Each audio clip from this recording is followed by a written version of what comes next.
the chosen. Be brave, Professor. Be brave like my mother. How do you feel? Excellent. Really excellent. Hey everyone, welcome to Hogwarts, a podcast. Hey everyone, welcome to another episode of Hogwarts, a podcast. We are covering Chapter 20, Lord Voldemort's Request. We have a very special episode today. We have Elizabeth and Jenn. Hey guys. Hi, Ron. I'm in trouble. This is a lot of trouble for me, but that's okay. Last time went fine. It was bonkers, but it was fun. Jenn, this is a first time in a minute that you've been on, so we're going to get a lot of thoughts from you on what's happened since. Sounds good. Including right off the bat. We have a pretty loaded chapter to actually get through.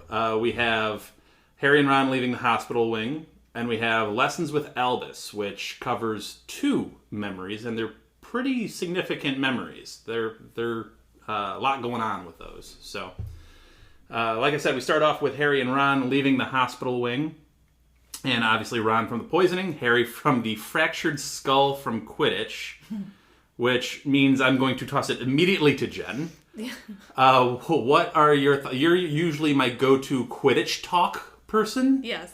What have been your thoughts on Cormac's reign as keeper?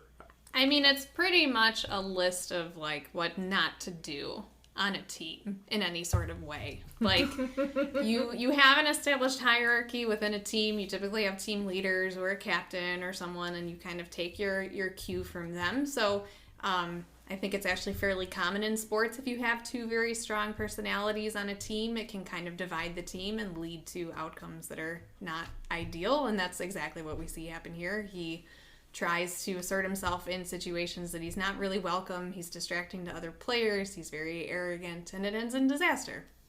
Predictably so. I feel like if he had any kind of decent personality. That's a big if. It's a big if, but he performed well at the Quidditch tryouts. Yes. Like, if he could just tone it down, like ramp it from like a 12 out of 10 to like a 3 out of 10. So one of the other things that I feel like comes up a lot in sports, and I'm 100% that you can corroborate me on this, is it's not just a lot of times the teams that end up winning championships are not necessarily the most talented teams or the teams with the most talented players. It's the teams with the best clubhouse chemistry. Sure. So a substantial part of being on a team is not necessarily that you have to be the best, but you have to be able to work with other people. And we've seen it, in Chicago sports in 2005. That's like one of the hallmark examples of team chemistry here, but it's a very common thing that happens throughout sports, and this is just he is the stereotypical. He's very talented, but he's got no ability to work with others, and that makes him a poor team player. So it's this completely justifies picking Ron over him.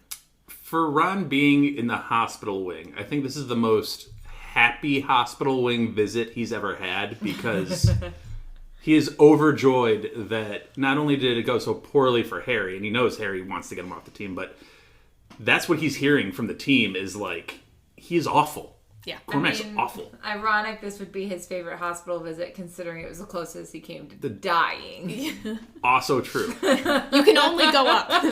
He has found joy in his near-death experience. But there's other benefits that have come along with Ron's hospital stint, I suppose. But Hermione is now a little bit more friendly with Ron than she has been over the past few months. Hermione also informs them that Ginny and Dean had a fight. Mm-hmm. And this sparks some interest in Harry. Dean ended up laughing at Harry for being hit, which I feel like is, what is that? That's really kind of uncharacteristic of his Dean. skull got cracked open. Yeah. Yeah. Right? Like, I don't really... funny. Serious injury, your team captain, and I guess Ginny's very, very good, but arguably your best player, your seeker. Mm-hmm. And you just got crushed. Like, 320 to 60, something like that? Yeah, it wasn't good. No. You shouldn't be laughing at any of those things. Like, what are you doing? I kind of side with Ginny for being like, dude, what are you doing? I do like how Harry tries to pass off, like, asking, like, oh, did they break up? They don't need to break up on my account. And she's like, why are you asking about that? He's like, well, I don't want my Quidditch team all messed up, obviously.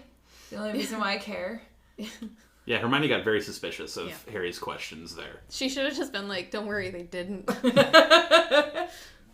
She's on it. So Harry gets bailed out from this awkward situation because Luna appears to give Harry a note detailing the next lesson with Albus that is going to be that night, which Albus is great. Right out of the hospital, here's a note, you have a lesson with me that night.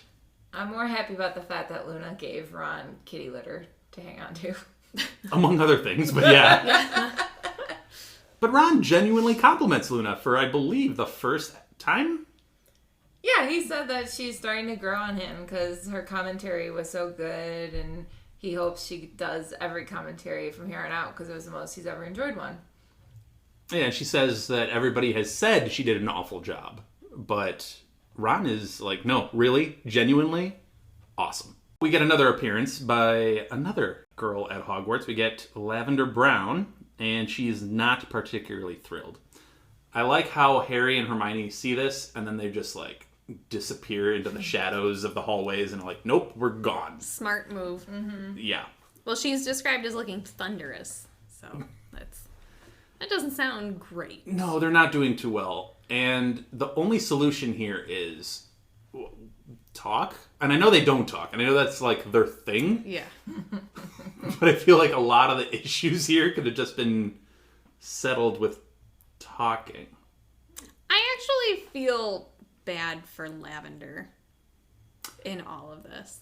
I mean, especially with this, because she was like, you didn't tell me you were getting out of the hospital. I would kind of like to know if that's a thing. I'd give her less credit for the whole, like, you were with her, Hermione, what's she doing with you? But, yeah, like, if you've been in the hospital for a week and now you're still alive and out, like, I'd want to know. I don't even know that I necessarily hold that against her, because I know that she's painted as this character that, like, we're obviously supposed to dislike, right? Because, you know, she's kind of she's overbearing, she's over the top, all of that, but, like, from her perspective, she doesn't, you know, she is jealous of Ron and Hermione's friendship, and that in and of itself doesn't feel good, right? Like, and she shouldn't be focused on that. She should be more focused on, you know, trying to be secure with her relationship with Ron, because Ron is allowed to have female friends. But from her perspective, your boyfriend's in the hospital, no one communicates with you, and then the person that you're insecure about, that I'm sure that he knows that she's insecure about, shows up as you're walking out. I would be so ticked at everybody in the circumstance. Like, no one's telling me things. You're telling other people before me, other people that you know are, like, a sore spot for me. Like, no, I shouldn't have that sore spot, but also, like, you are showing zero thought in how you're handling the dismissal from the hospital. Plus, the majority of the time in the hospital, he was pretending to be asleep whenever she came by. Like, yeah. No, like, that's... I'm very sympathetic to Lavender in this chapter. I think she has definitely had her moments, but in this situation, I'm on her side. Yeah, no, I actually agree with you that Ron didn't take the best tactic here, but he seems to have completely checked out of this relationship after the whole my sweetheart like gift at Christmas. Like, that was his I'm out, which is fine, but Harry and Hermione are kind of dancing around it. Harry specifically when he's talking to Ron about it, but if you want out, then get out. Mm-hmm. Like, this is weird. Like, just the talking, not talking. You show up at the Great Hall and you're like sitting together, but you're not still communicating because you're kind of, one's mad and then the other one's just feeling super awkward, I guess, is Ron's feeling. What I'm getting is there's a significant decrease of making out in the common room. Yes, the making out numbers have dropped significantly. Well, we don't know because there's a lot of other students. What's with those two? I'm sure Ron and Lavender aren't the only two teenagers that enjoy that activity, let's say. But anyway. Well, it puts Hermione in a good enough mood to help finish Harry's homework. And there was a quote that I had to point out because it speaks to me. She did not answer, but merely crossed out a few of his feebler sentences in a weary sort of way. That is my job. That is what I do on a daily basis. So I was like, oh, Hermione, I get it. We will move on to the lesson with Albus, which once again he gives us kind of this intro to the lesson. But before we even get to that, Harry gets to the office and Trelawney comes out a little disgruntled about her meeting with Albus. And when Harry asks Albus about that meeting with Trelawney, he says, quote, divination is turning out to be much more trouble than I could have foreseen, never having taken the subject myself. End quote. I mean, he's in a real pickle here because, like, friends can't go back to the forest. He's been banished. If he tries to go back, they're going to kill him. But he can't have Trelawney go out into the real world because, I mean, she doesn't realize it, but she's a danger. She's in danger if she's out there with the predictions that she's made about Voldemort and Harry. So Death Eaters would come after her, like, so fast. But they don't get along very well, and it's a bit of a problem. I'm just here for the Dumbledore turns of phrases. I love that. Divination is more of a problem than I could have foreseen. Oh. So clever. He strikes me as the Hermione mold of taking ancient runes and things of that nature, not so much the divination route. I don't know who the divination teacher would have been when he was in school, but... Doesn't he even talk about how he was skeptical of divination as a subject, Yeah. but wanted to meet with Trelawney just because of her lineage, and then was convinced because of the prediction. Yeah. So, like, even prior to this, he clearly shows that he's not very... He seems very skeptical in just the idea of divination. Even though there were stories and examples of real, actual seers, he seemed skeptical of even that. So Harry has not done his homework of producing Slughorn's actual memory. And Dumbledore gives him this great line, and I'm going to just paraphrase to the big spots of, you have exerted your very best efforts, exercised all of your considerable ingenuity, and left no depth of cunning unplumbed. He does disappointment so well. He really, like, just piles it on. I mean, because at first it's, like, just pure silence, and Harry's like, the silence is getting to me. If no one says anything, I'm gonna, like, just burst with the guilt. And then that word choice that he does, it's like, I value your assistance. I value your input on things. I think you're an important person, so you have just let me down completely. Also, if you don't get this, we are going to be wasting our time from here on out. So this is so much... There's so much you need to do, and you have let me down. And that guilt is just like, oh, top notch. He's a master of silence. Mm-hmm. And, like, we see that here, and then we see that later in the chapter, where he is just... he's very in control of every situation, and it feels like he definitely knows when to just sit in the discomfort and just let other people have to deal with, like, the repercussions of it. Like, he seems very comfortable just... I will say, like, as a teacher, it's really fun sometimes to just sit in silence and just stare at them. And just be like, someone's got to answer my question. I'm not moving on until someone does. Yep. And just watching them squirm is so funny. Silence is uncomfortable for the majority of people, and he absolutely uses that to his advantage. So I agree with both of you. I'm just going to go a level higher and say he's really good at manipulation. Oh, 100%. Oh, yeah. For whatever tactics he wants. Here, it's just, can I get you to at least get a little bit more motivated? This is actually important. Can you help me here? Mm-hmm. But, you know. Yeah. Dumbledore has angles. That's a much bigger topic, too, of, like... Yes, it is. Yeah. Yes, indeed it is. So we get to this first memory. And the context that Dumbledore goes into prior to them actually stepping in the pensieve, or dipping into the pensieve, however you want to call that. He says, Voldy left Hogwarts after his 7th year with top grades, prefect, head boy, special services to the school ward. Everybody expected the world of him. Everybody had connections to the ministry. Oh, you got to work the ministry. You're going to become Minister of Magic someday. You're that special. And he refused all of those connections. He refused the job offers at the Ministry of Magic and got a job at Borgin and Burke's. but also had a sidekick that he wanted to pursue of teaching Defense Against the Dark Arts at Hogwarts.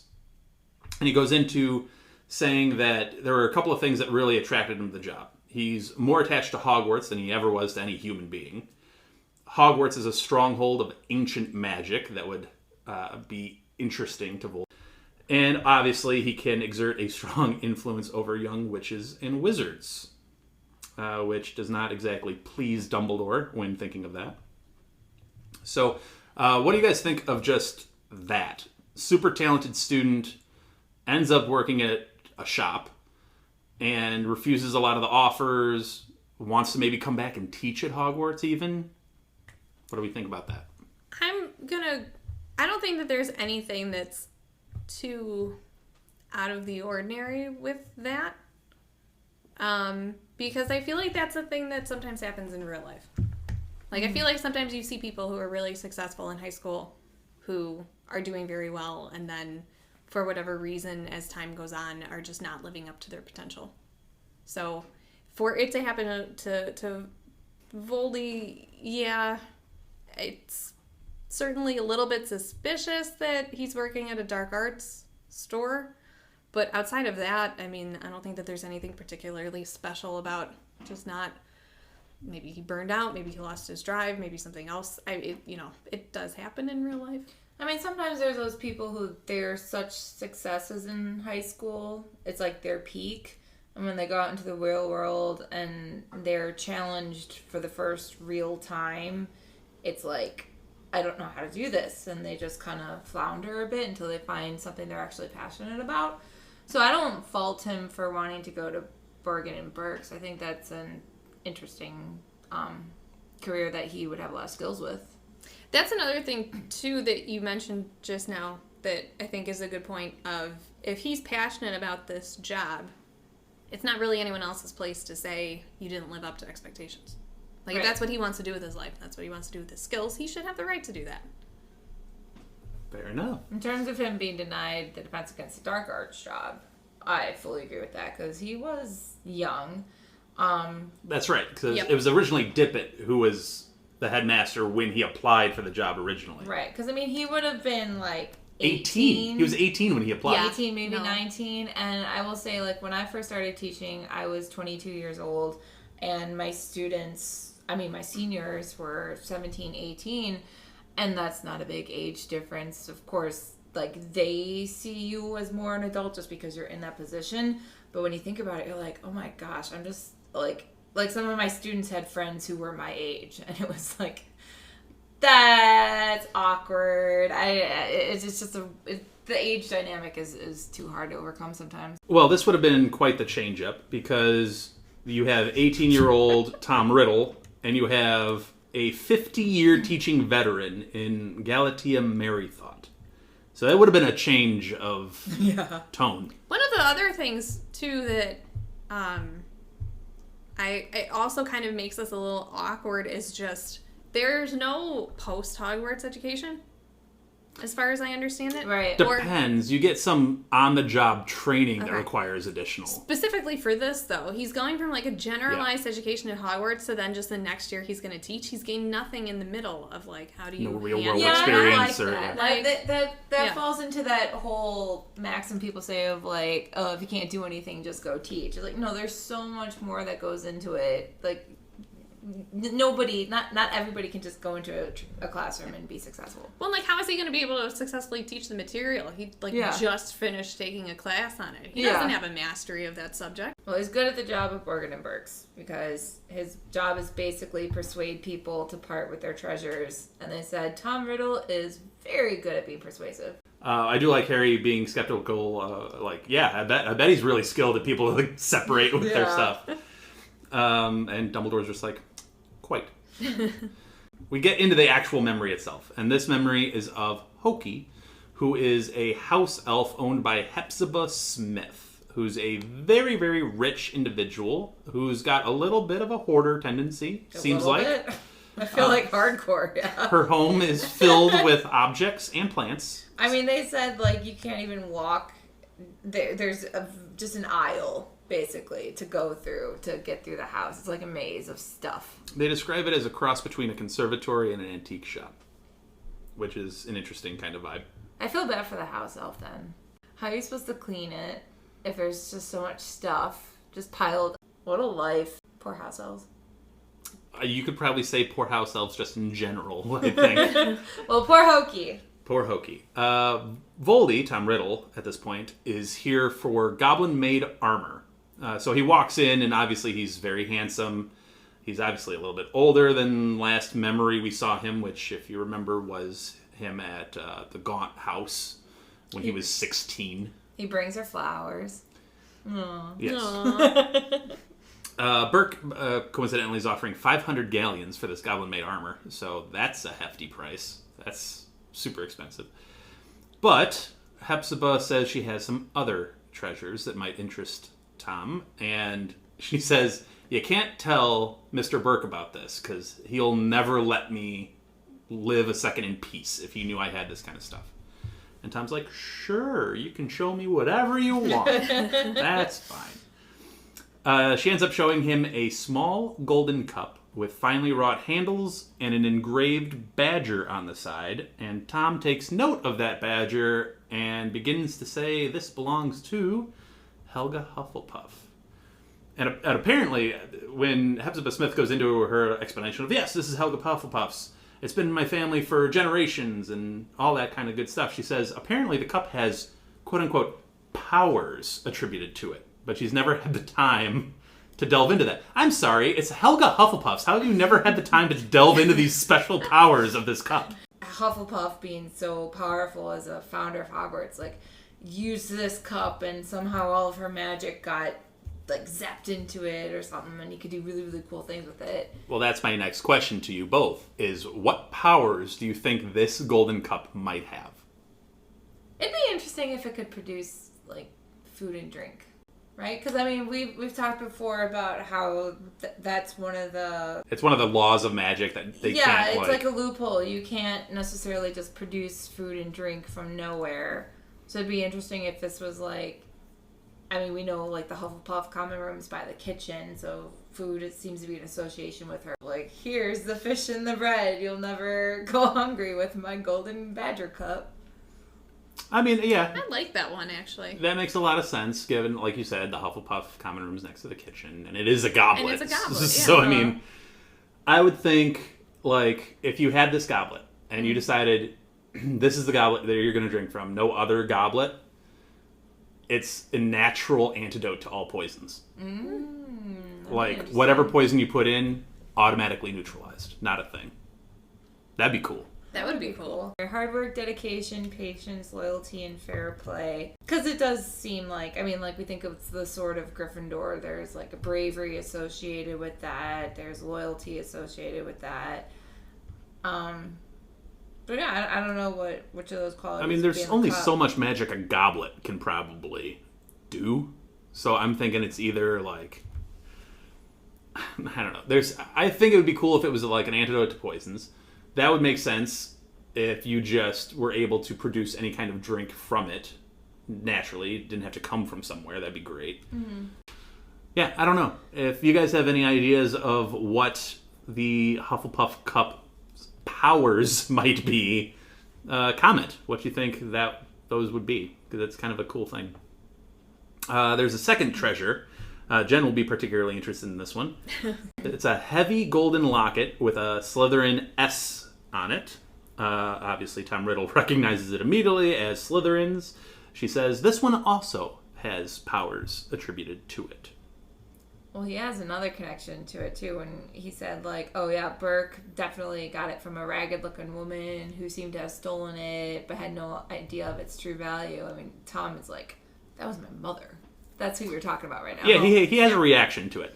And at this point, he already knows his parents' history. He's figured out that his father, not the wizard, meaning his mother was. Mm-hmm. So now he has a little bit more of a connection to his mother. So the locket, his mother's mention, and history that he might not have known about his mother per se, comes up, sparks a reaction in him. But he's really good. I mean, hearing all of this stuff, given his personality and his personality traits And what he's seen, and he's already murdered 3 people, I think, at this point, that we know of. And he's got this wonderful love and attention for Hogwarts that Dumbledore conveniently noted right before we jump into this memory.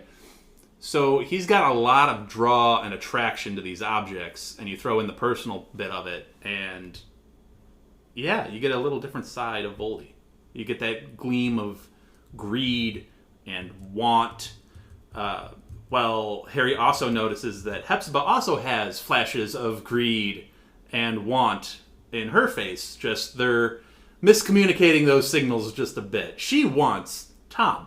Yep. She wants him. Well, he brought her flowers. Why wouldn't she? Well, Tom at this point still has the charm that got him quite a far way through Hogwarts. So he's got that charm and personality. He knows what he's doing. So if Hufflepuff's cup has potential magic, Yep. what do you guys think Slytherin's locket has? Jen, I'll leave this one to you. I don't know. I was trying to think of that, and I can't really... So if it's supposed to enhance the qualities of the house, I don't really know what you could do for a locket. Does it? So if we're thinking a goblet would be food and drink based, a locket would have to be some sort of wearable... I don't want to say fashion based. It could be fashion based, but it could just be like... You obviously have to wear it for the magic to come through. Yes? Yeah. So... Could it be something where it, like, enhances your ability to, like, read people? Because it's so close to your heart, maybe? Like, you can see what people's ambitions are? Something like that? Or it increases your own level of ambition. Like if you're going for that job interview or you're going for... But I feel like the Slytherin locket isn't going to be that benevolent. I think it's going to want to be used in, like, some sort of cunning way. I'm thinking, like, if you wear it and it enhances your ability to, like, read people. And you can read... That can either be positive in that it's going to give you more insight into how that person behaves or their mannerisms or whatever, or in maybe the little bit darker side of that is it would be easier to manipulate them. Okay. So you can kind of manipulate the situation, or if you're socializing with a lot of people, you can kind of maneuver things to, you know, maybe go your way a little bit more.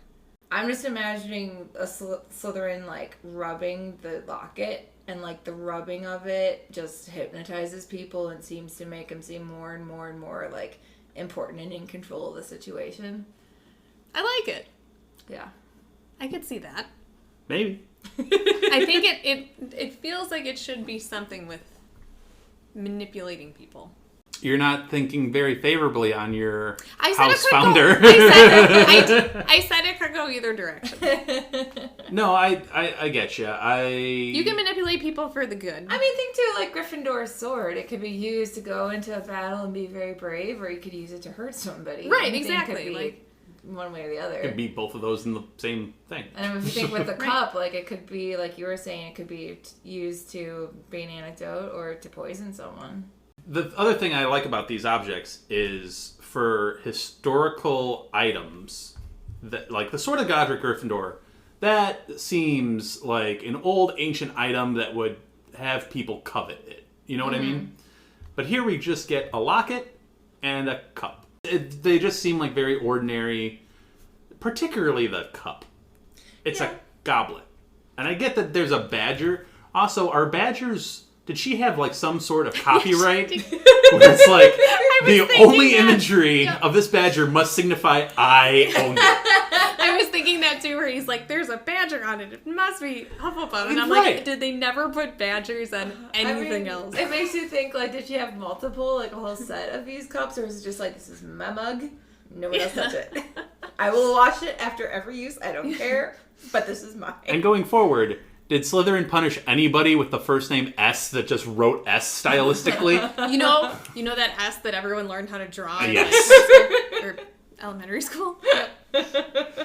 So it's kind of funny where people are like, oh yeah, that S means Slytherin. Oh, Badger, clearly Helga Hufflepuff owned it. I'm like, there's badgers everywhere. I'm sure someone had a badger. Maybe the wizarding community is really just that small that, like, when they have their own crest, it's like, oh yeah, it's a badger. It's definitely them. I guess you could go the whole Game of Thrones route where it's just like the banner of the family or whatever. It's fair enough. It is funny. but like a cup out of I nowhere. know. It's like, so we fast forward 2 days.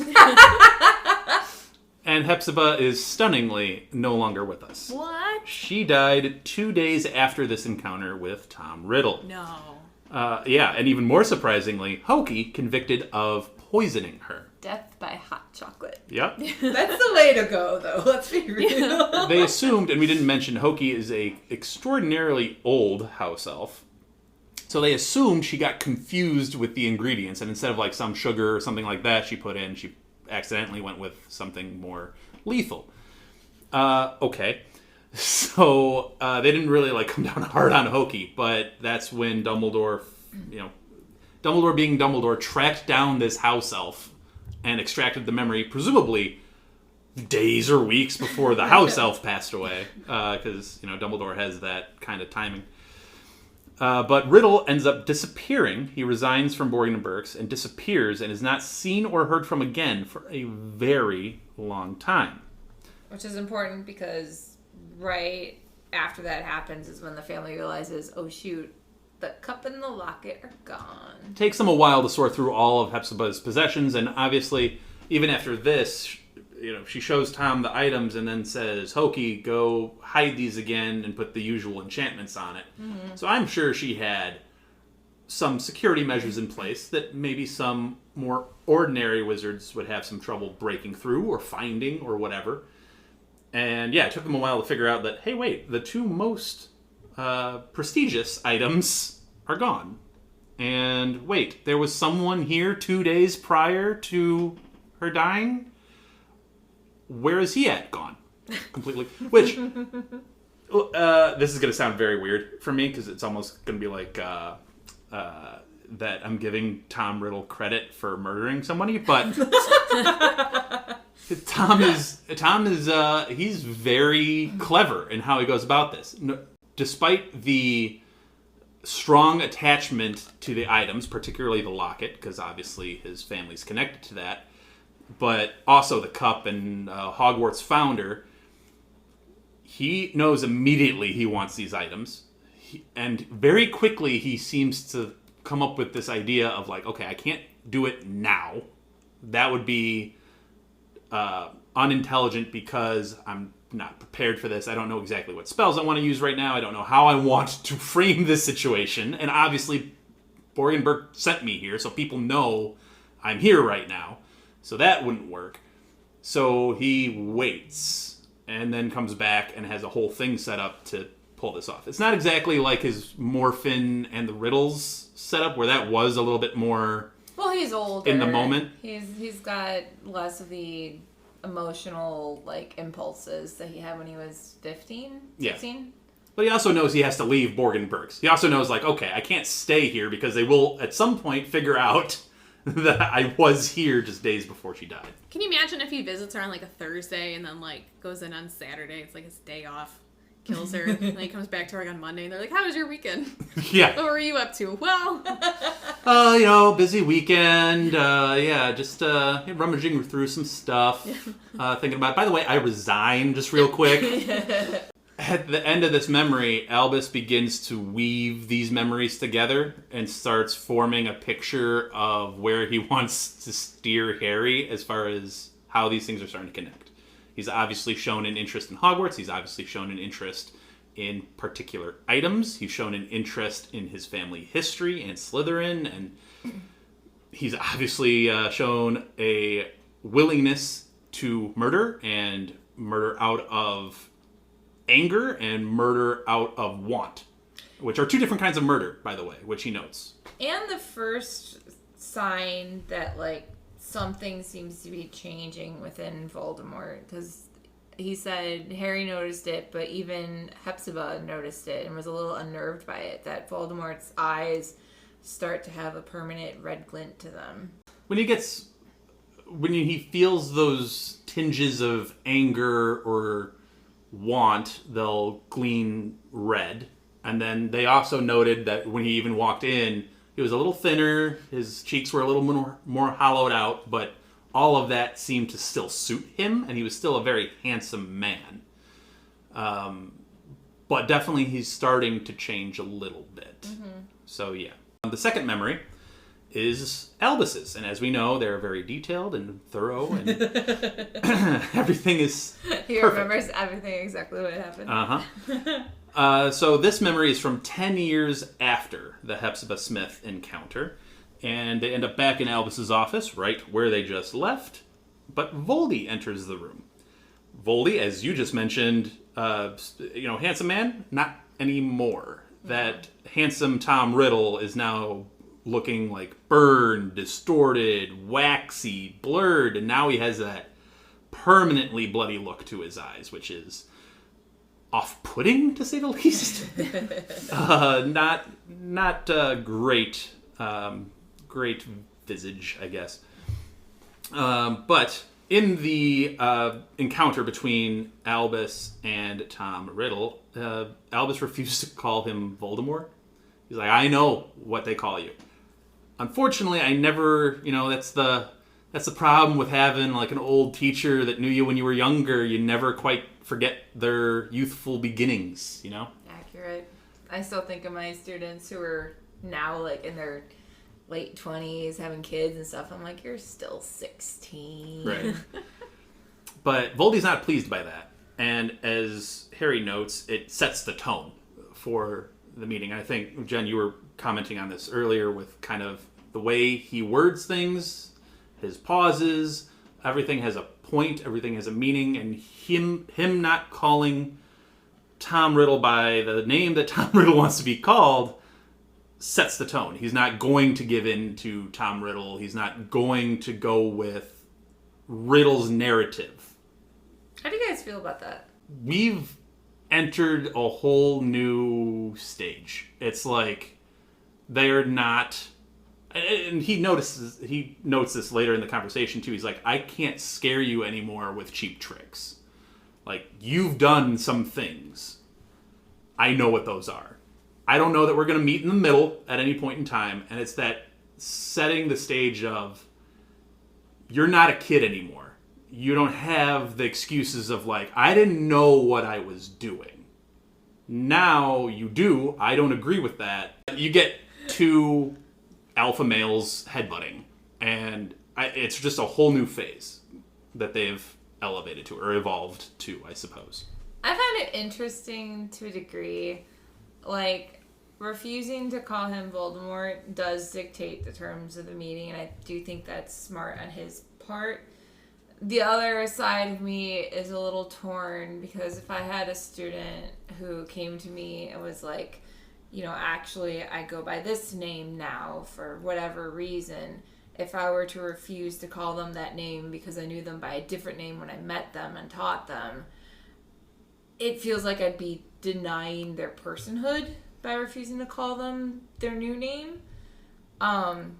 There's a little difference. There's a big difference here, but I'm just thinking from teacher perspective of one person has adopted this new name for fear and intimidation, right? And I think that's the big difference. Is Dumbledore has heard rumors of Voldemort's actions, and the rumors do not paint him in a very positive light, which Voldemort seems aware of, because he has that great quote that greatness inspires envy, envy engenders spite, spite spawns lies. It's a great quote from Voldy. Here's an interesting philosophical side of this question, though, because for our viewpoint on this, we know ultimately Voldemort is evil. Mm-hmm. Isn't it a little bit of a judgment call, though, to say, like, we're okay not calling you what you want to be called because we just disagree with why you're being called that? What do you mean? Like, because I'm the way that you phrased it made me think of all of the things that have come up lately with JK and all of the transphobia. So, what's the difference? I get that from our perspective, that's the right move, because he's using that name out of, like, fear. Right. Isn't that ultimately still a judgment call, though?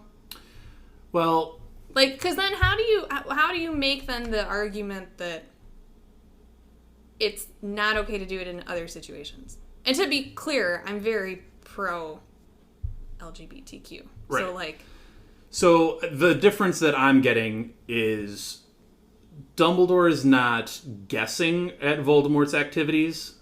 He's not guessing at what the name Voldemort represents. He knows because he's got his own network. Voldy has his. For example, a little bit later in this conversation, Albus gets to, "Are your Death Eater friends with you tonight?" And Voldy was like, "How do you even know that name? I don't even know how you know that. That they're with me? Where they're at?" Because he even says, I think he says the Hog's Head. Yeah, and he calls them henchmen, whereas Voldemort says they're his Friends. So right there, Albus is telling you he knows a lot more than Voldy wants him to know about. Yeah. So I guess it's not so much of a judgment. It's like... So this is less like moral judgment-y and more just based in like... I know you've killed, I know you've... And you're using that name Fair enough. to spread that fear and that hate. Albus, in this very specific scenario, knows. He's not guessing. He's not doing guesswork or making assumptions. He's like, no, I know what you're doing. I don't agree with it. It's atrocious. Well, I guess even Voldemort kind of adds on to that, because he had that quote. He said, like, "I have experimented, I've pushed the boundaries of magic further, perhaps, than they have ever been pushed, like, before." So he's basically confessing, like, yeah, I've done things that are dark that you wouldn't approve of. He's being vague. Dumbledore's the one that puts meaning behind it by saying it's like, your magic. Your type of magic. You've pushed the boundaries on. And then that's when they have that little back and forth about love versus more dark magic. Voldemort calls it my kind of magic. Exactly. Yeah. So then you get that little back and forth. So it's a really interesting conversation because it's like a verbal sparring back and forth, and they're each trying to win the other over, and it's never going to happen. Could you imagine being a portrait during this conversation? You wouldn't be asleep, I guarantee you that. Ooh, the tension within the room. I'd love to be a portrait just in general in his office. Like the things that you must hear. It'd be really fascinating. It'd be really boring during the more mundane headmasters and headmistresses. Like, you'd actually probably be asleep, and then, like, somebody like Dumbledore steps into the office, and you're like, oh, this got really, like, interesting all of a sudden. What I will give Voldemort, not necessarily credit for, but I just do want to point out, this conversation is very adult to adult. You completely lose the sense of, this was once my teacher and I was his student. That's what I meant by evolved. It's evolved. I feel like sometimes when my previous students come back and chat with me, there are some who still see me as the person who would assign them reading homework and grammar lessons and whatever. And there are others who are able to have just like really adult conversations with me about their life, and it's really fascinating. To be able to have the confidence to like look your previous teacher in the eye and just speak and be confident, even if you've been out of the classroom for however many years at this point, that's hard to do.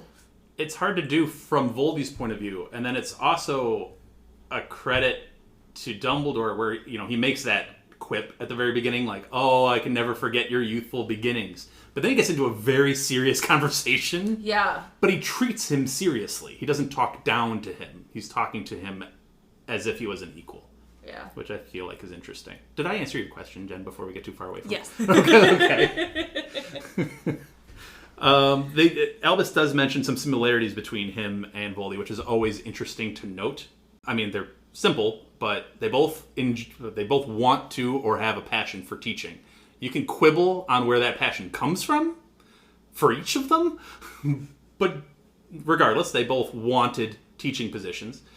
And then they both hate the Ministry of Magic. So I feel like that's kind of an interesting similarity that they drew. I feel like hate is a strong word there. They just don't have the desire to follow that path. They both view it as not up to their abilities. Which is funny to think for about. For various reasons. Again, for various reasons that are different, well, but also similar. It's funny to think, like, okay, the Minister of Magic, you would think that'd be, like, the most powerful, important person in the country. And both of them are being like, not good enough for me. It is and it isn't. Because it is because you have ruling power, I suppose. But that ruling power comes with a lot of checks and balances and a lot of loopholes and a lot of red tape and bureaucracy that neither of those two men feel like they need to be bound by.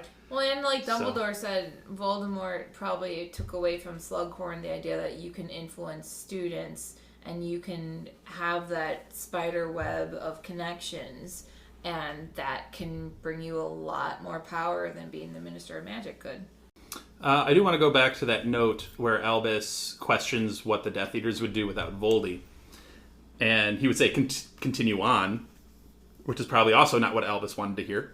But Albus goes on to say, I bet you several of them are at the Hog's Head now. And then he specifically mentions them by name. Not only does he not, he's not supposed to, A, know they're Death Eaters, B, know that they came with Voldy, C, not know which bar they're actually at. But then he goes, Not, Rosier, Mulciber, and Dolohov. He names them. That's laying all your cards on the table. That, if I were Voldy, I would honestly take that as a borderline threat. Honestly. Yeah, no, right. I'd be like, you know that much about me? I'm sorry, what? Mm-hmm. That would be a little bit of a threat thrown at... If I'm trying to keep my cards close to my chest, and he's just picking them out one by one, that would alarm me. Oh, 100%. Well, I mean, that changed the whole... I mean, the tone was already going downhill fast, but, Dumbledore was like, tell me why you're really here. You don't want the Defense Against the Dark Arts job. Why are you really here at Hogwarts? What are you wanting? And Voldemort's like, if you're refusing me the job, then fine. This conversation is done. I'm leaving. Yeah, just don't give me the job. Call it. Yep.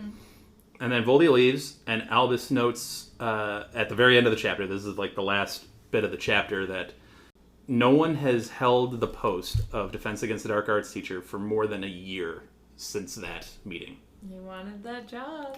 He wanted the job real bad. And he wanted to make sure that no one else had it. So, that's an ominous way to end this chapter. We kind of talked all over the place. Do you guys have any other thoughts, comments, concerns on that?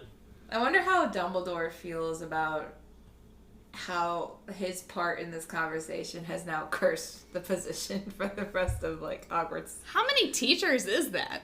That's got to be so quite many, a few. right? Yeah. But so then my follow-up question though is so we didn't actually see him curse the position. No.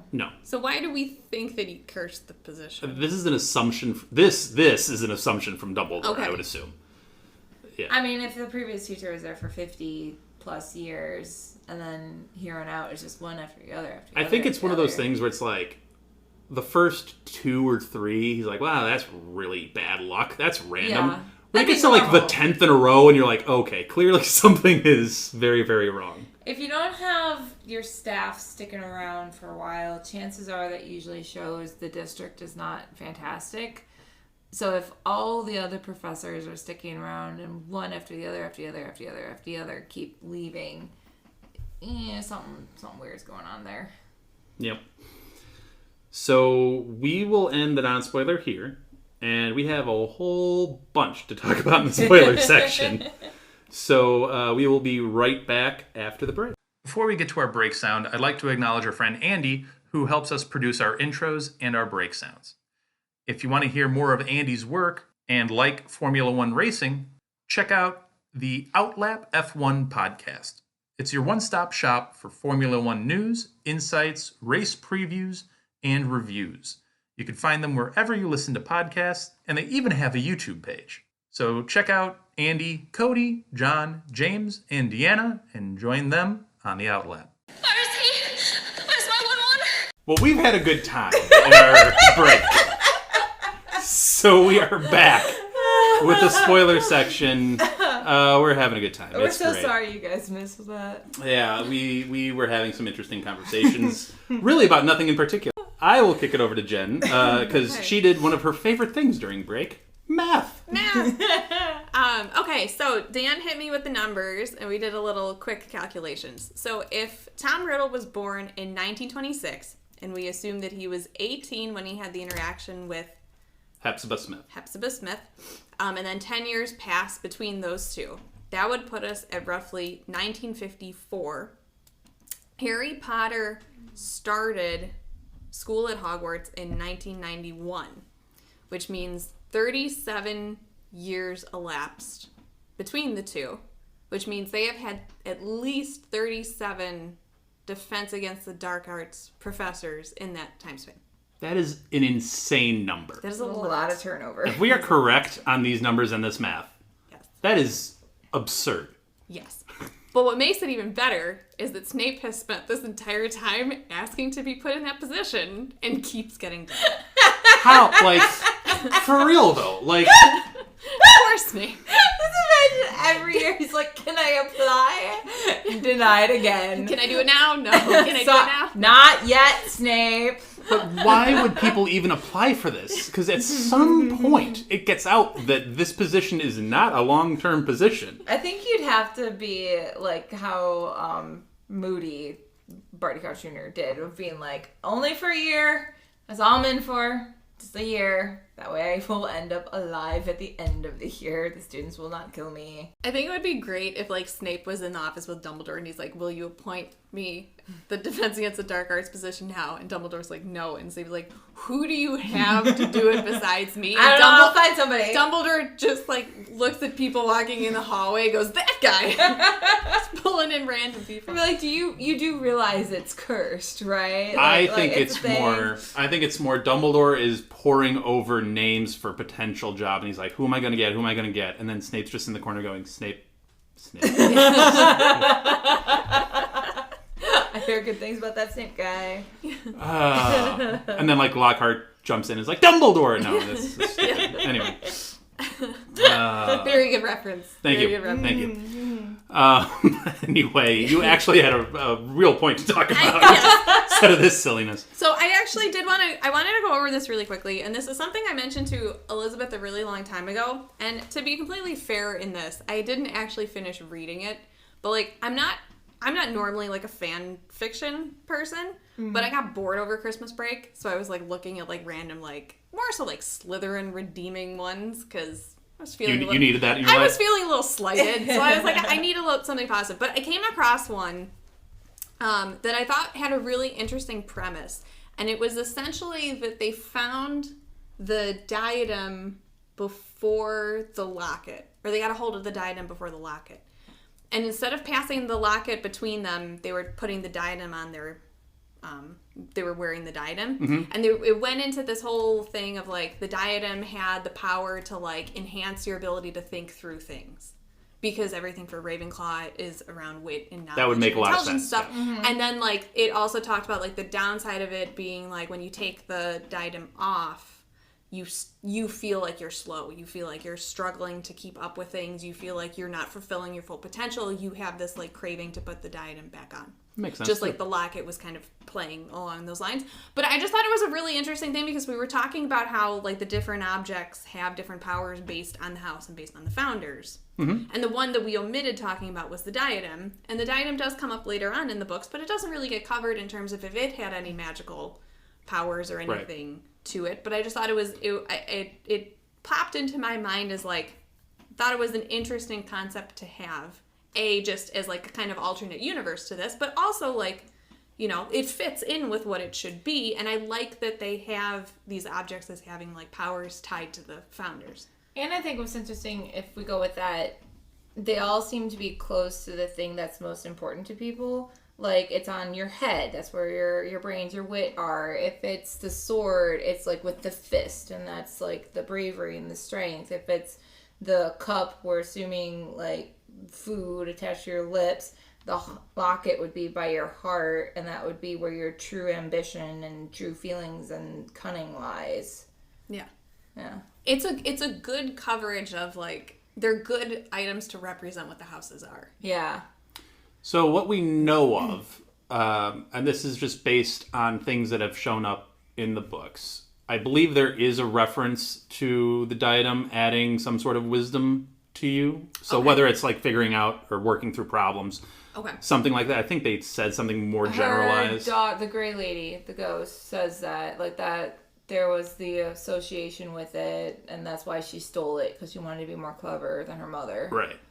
So we do get that. It's very brief and very vague. I think, I don't remember that at all. Right. But So but that's all we get on the diadem. The sword, wasn't the power of the sword that it would appear to you in your time of need?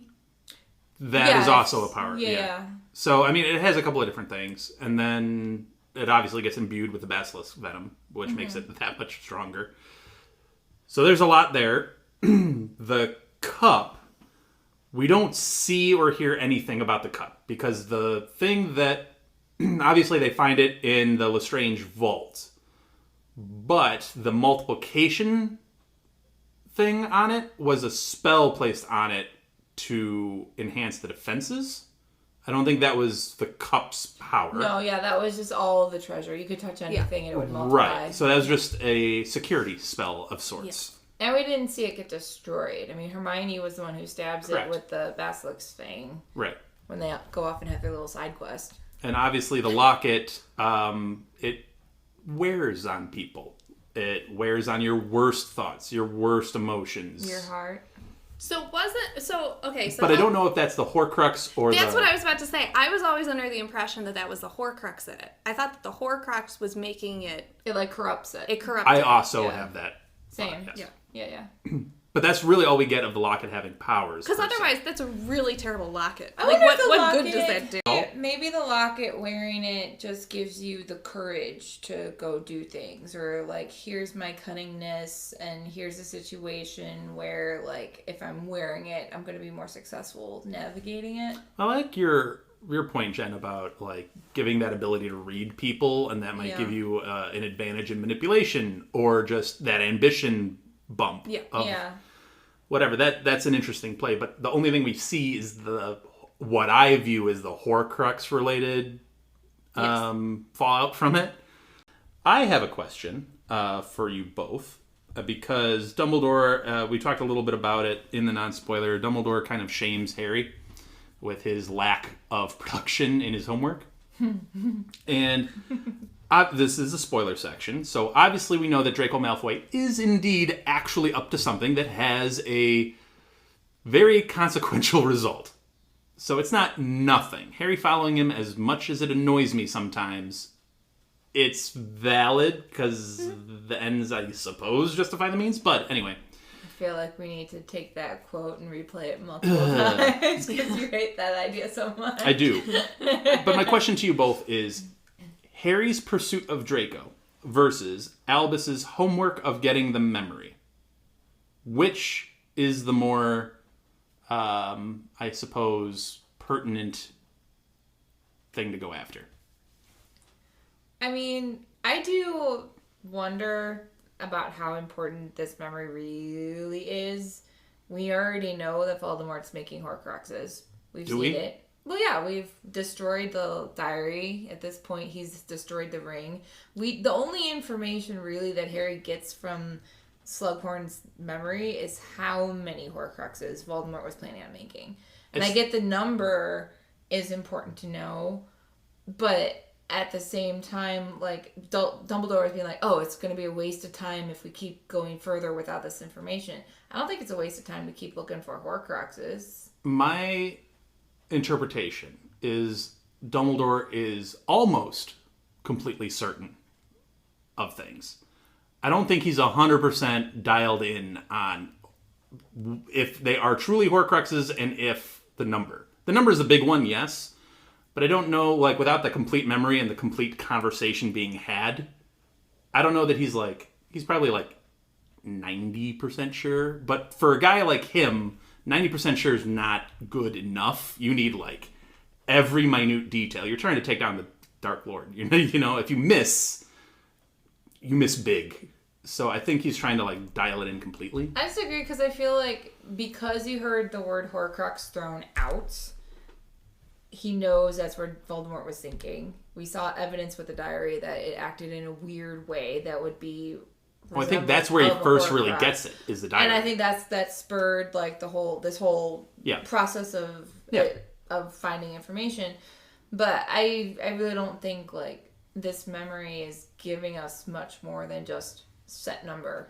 We've already seen enough evidence from all these other memories, like stuff is going down, Voldemort is interested.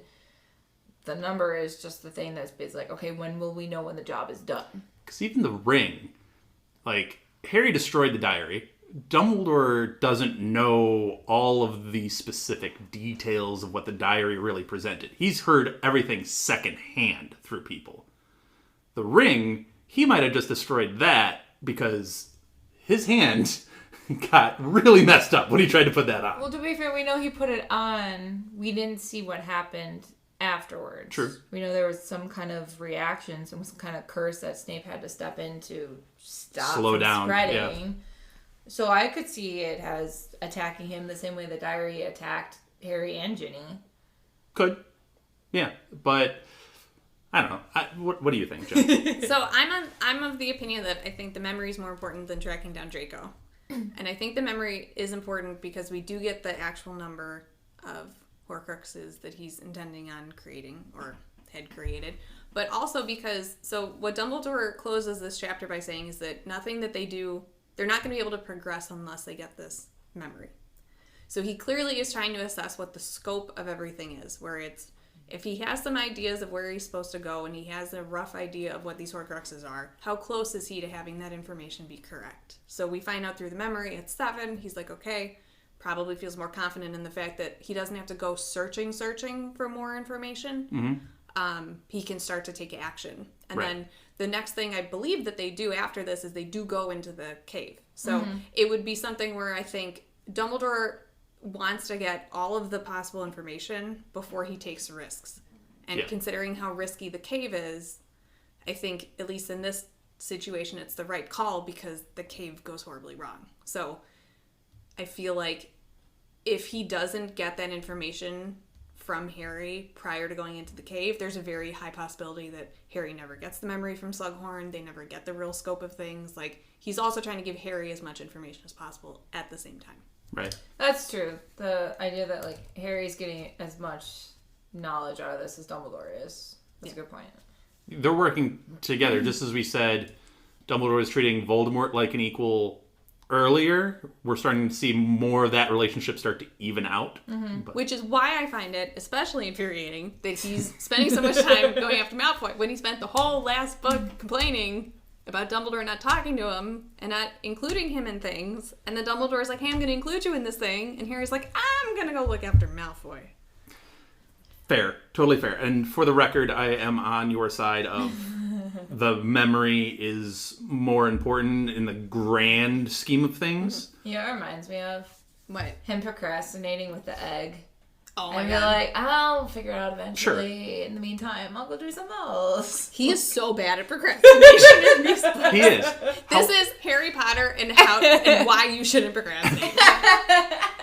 I will defend Harry a little bit on this because as much as I dislike him stalking Malfoy on an epic level, ultimately the steps Malfoy is taking leads to the death of Albus Dumbledore.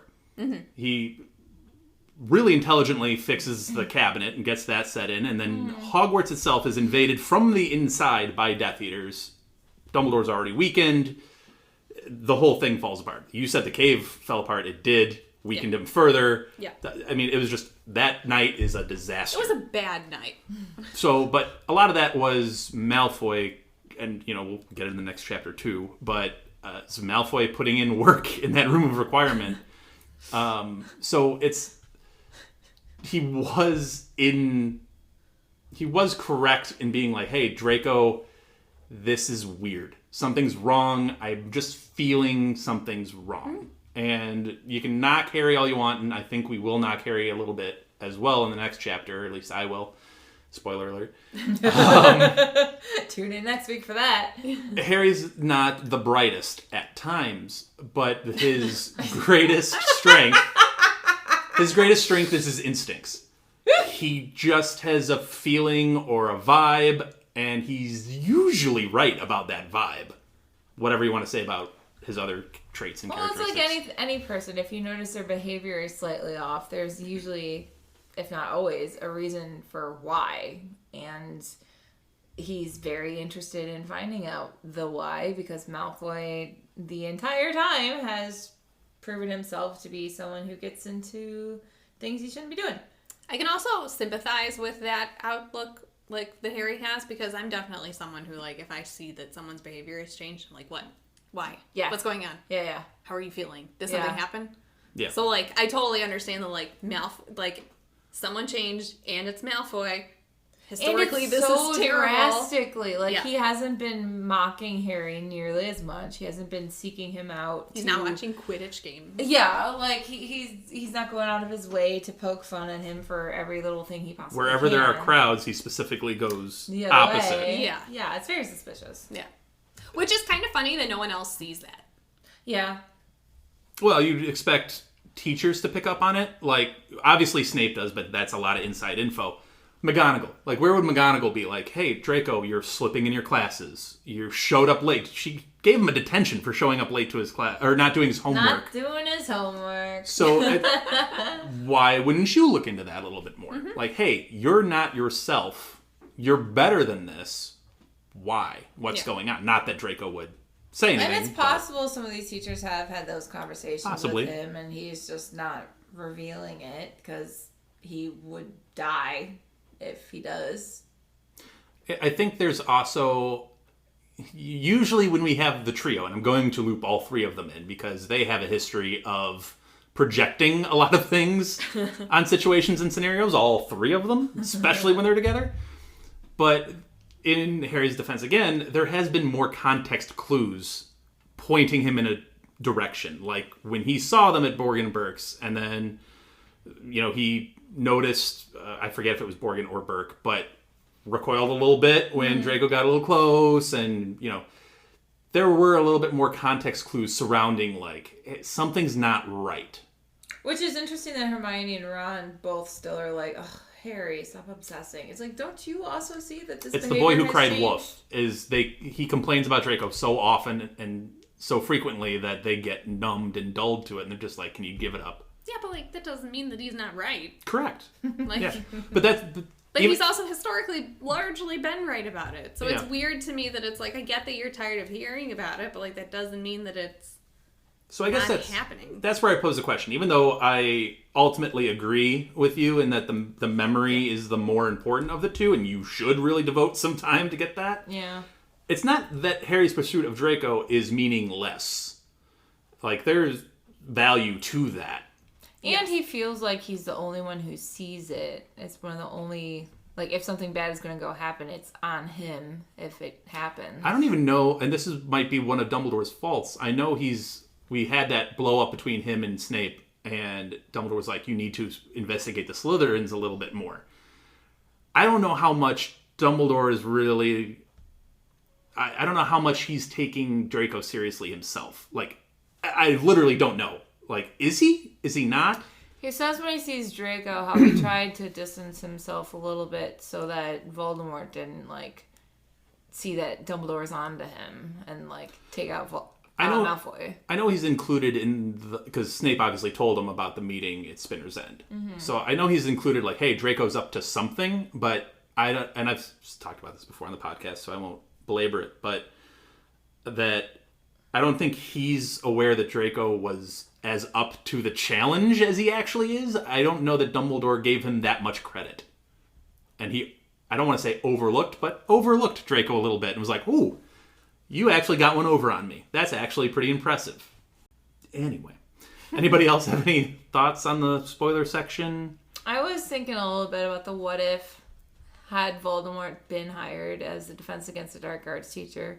I mean, first and foremost, just from his appearance, could you imagine the students' reactions to seeing this man come into the classroom every day and be like, you're supposed to be teaching me how to defend myself against evil? Like, you seem like you are evil personified. Well, let me ask you, do you think his lessons would be similar to Barty Crouch Jr., where he's putting the unforgivable curses on students? Or do you think he'd be a little bit more the charming Tom Riddle would come through again and he'd try to, like, be a more Horace Slughorn type teacher? I think he'd do what Harry accused Snape of doing, of seeming to be so fascinated and in love with the dark side that it comes across to the students as like, you should also be like allured by it. You should also be enamored with the potential that the darkness has.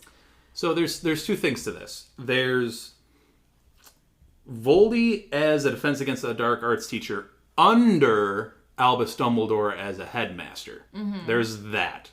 There's also what ends up happening where Snape is now your headmaster and the Carrows are now teaching the Defense Against the Dark Arts classes, and you see what that is like. It's a torture chamber every day. To be fair, it's Snape being Voldemort's puppet at that time, so he couldn't stop the Carrows from doing anything that they wanted to. Right, but one is not Dumbledore and one is. Right. So, I mean, you obviously have a, like, how would Voldy be under Albus as the headmaster? I guess is my question. His teacher observations would be fascinating. You really His think they have teacher... Evaluations! Anytime Dumbledore came in to evaluate him and just was watching him teach, I'd be like, ooh, this is anything we've learned by reading the Harry Potter series is teacher evaluations at Hogwarts do not exist on any level.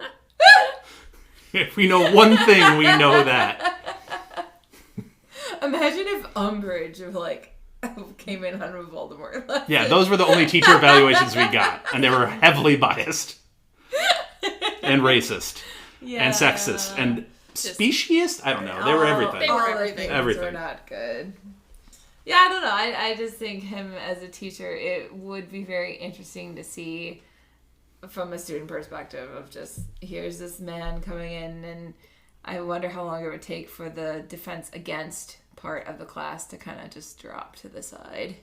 I mean, we know, what's the school that Crumb came from? Durmstrang? How, they flat out do teach the dark arts. I could see it as being, this defense against the defense against part, that's fine and dandy, and we should teach that, but they can't learn that until they learn the dark arts. So let's focus the first semester on the dark arts stuff, and then maybe we'll touch upon defense fourth quarter in the last 2 weeks. Well, that's that kind of thing. I know the point you're trying to make, but at the same time, don't you have to inherently teach some dark arts to then defend yourself from it?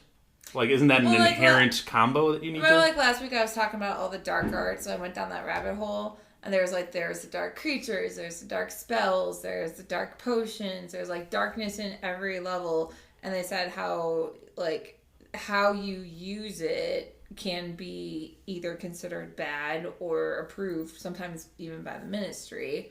And, Quirrell, he started going down the Defense Against Dark Arts teacher position in general because he was this is really interesting. I want to know more about the dark arts and how it snares people and stuff. And he just towed the line a little too much by being possessed by Voldemort. I don't know that was a particular choice that he made, or if that was forced upon him, but on that happy notion, we will end it here for Chapter 20. We hope you've enjoyed this loaded episode. It's got a lot to it, and honestly, they're some of the more interesting memories, I think, both of them. So maybe that'll be our poll. What's the most interesting memory we've delved into so far? Yeah, that would be cool. What would you say is your favorite so far? I do like the Hebzibah Smith one. I think there's a lot of depth to that one to pull from. That would probably be my favorite. Jen? I've always been a fan of the first one when he visits Tom in the boarding school, and Tom is trying to set things on fire and steal things from people. And it's wow, this kid has always been evil. Yep. I really like the Gaunts. Seeing the Gaunt family. Wow. I think those are fun. Wow, we chose 3 different ones. That's interesting. Well, maybe that'll be the poll then. So we'll see what we get. But we'll wrap it up here. Thank you all for listening, and please give us a 5-star review on Spotify. That really helps us spread the podcast because algorithms are a thing, and that helps the algorithm. So there's that. Magic of the real world. Leave us a comment on Spotify or Twitter or Instagram. You can find us on Twitter and Instagram at HogwartsAPod. I know Jen has been doing a great job on Instagram. Thank you so much for that. Thank you. These two were on a live stream when they went to the Wizarding World. We might be finding out a little bit about their experiences sometime soon. Maybe next week, who knows? And they did a great live stream from the Wizarding World, so that's posted to Instagram, so you can find that if you so desire. Otherwise, just share the podcast. That really, really does help us out. Thank you all for listening, and we will be back next week with Chapter 21.